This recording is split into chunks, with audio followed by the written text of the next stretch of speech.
Kinagabihan sang housemates nag-relax muna at nagkwentuhan.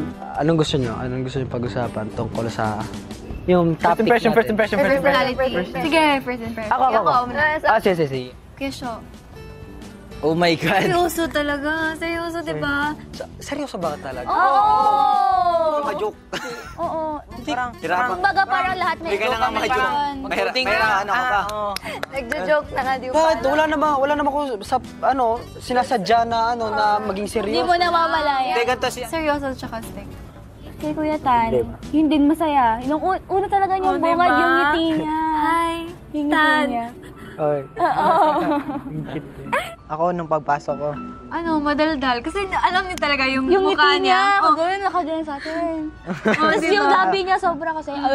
Masayain talaga siya, literal. guys. Kami, gumaganon na kasi kinakabahan kasi may taas. Tapos siya, Hindi siya sure kung malamig o pinakabahan.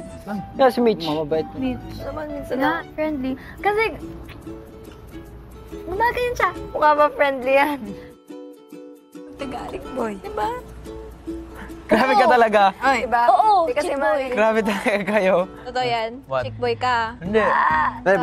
Paano mo nasabi na hindi Ako ka? kami. Ayoko mag-talk with other girls. Diba? Girls get jealous easily. Yeah, that's Okay. You need to know the girls. To handle girls. You the best.